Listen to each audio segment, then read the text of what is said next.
The first thing that we learn in math is how to count. We love to count, whether it's time, money, age, or the things around us. Many of us would have used blocks.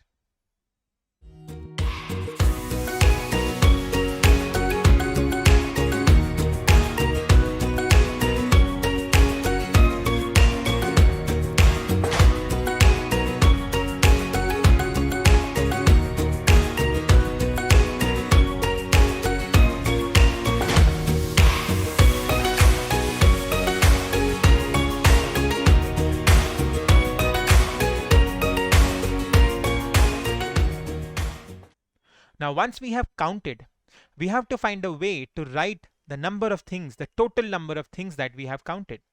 The way in English language we have letters that come together to form words. Similarly, in math we have these symbols that you're seeing that come together to form numbers that represent the number of things that are there that we have counted. We have to find the best and the shortest possible way to express large and larger numbers. Now this is what we'll see in this video.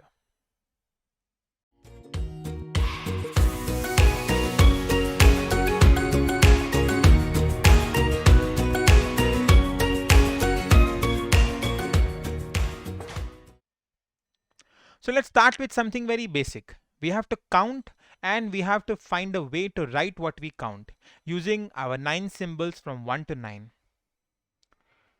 So let's start our counting. So the way we write this block is 1. We move on and then this would be 2. This would be 3. We have a symbol for each of these blocks. 1, 2, 3. Moving on.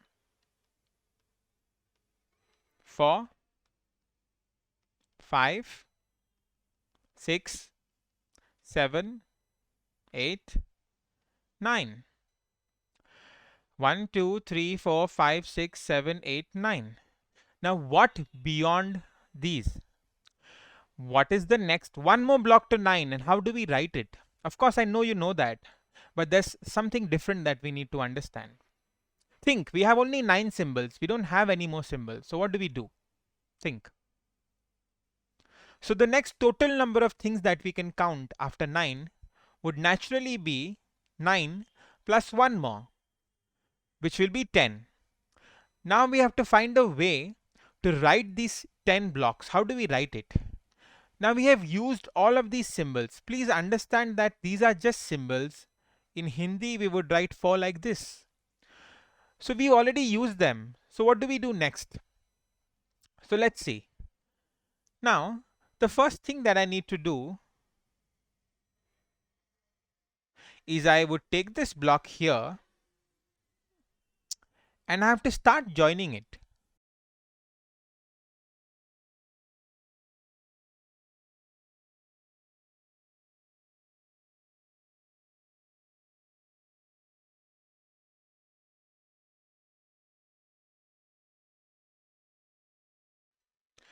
And now I have put together all of these blocks.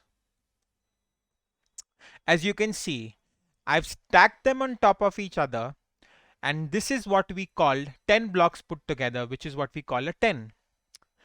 Now understand that I've joined them together. I've put them all together. Like, think of it like a packet of 10 pencils or a bag of 10 apples. I've put them together. I've stuck them together. Now this entire thing is what we call a 10, a single 10.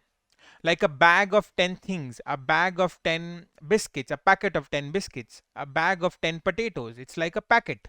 It's a group. It's like when you open a packet of biscuit, you have 10 biscuits. So we put them together, we pack it, we stick them together, and this is what we call a 10. It's all together. So now what's different? Now I have only these 9 symbols from 1 to 9.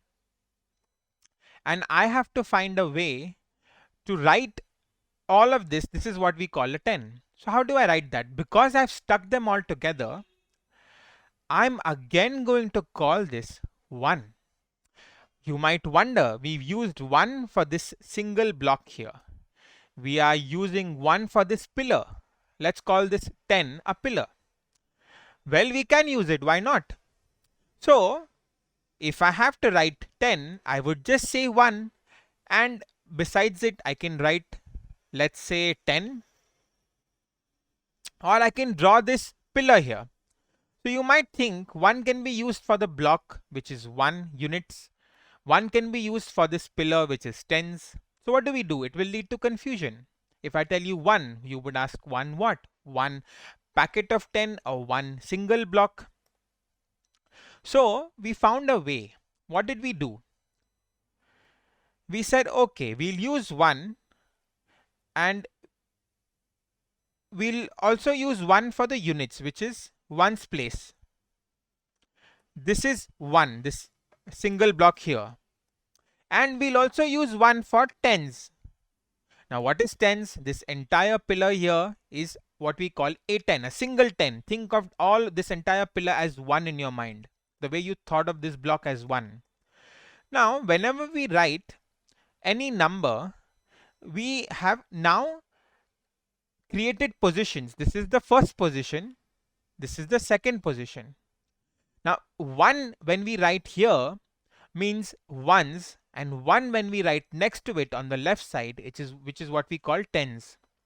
So the position here of the symbol, which is the digit, which we call the digit 1 2 3 4 5 and so forth, where we write it will decide the value. And you have to think in terms of groups. 1 here, the second position, would mean one entire pillar of 10, and 1 here on the right side of it would mean one single block, which we see here, single small block.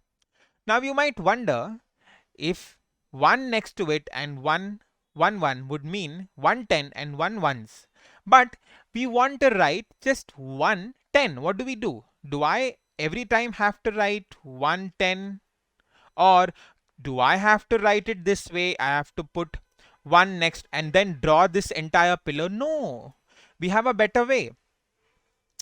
We invented what we call, yes, our favorite 0. We invented this symbol which means nothing. It means there is nothing there. So how do we represent our number? We know we use positions, or position means this is one position, this is the second, this is the third. Like we have fingers, this is the first finger, the second finger, the third finger. Similarly, we have digits here. So whenever we write, we first make our positions. So let's make our table. We have ones first, then we have tens, which we have just learnt, and every time whenever we write a number, the ones we use the symbol 0. Means if I have only this here, means if I have only this as the blocks that I have counted, then under ones I will write 0, and under tens means this entire pillar here, a pillar of 10 blocks, I will write 1. So you see that with just, the beauty is that with just 9 symbols, I've repeated them, and now I have 1 10 and 0 ones. Means I have nothing in the singles or the block, the single block, and tens which I've put together and made one pillar. I have one of that. You have to group things together. You have to pack them together. You have to think of it as a packet.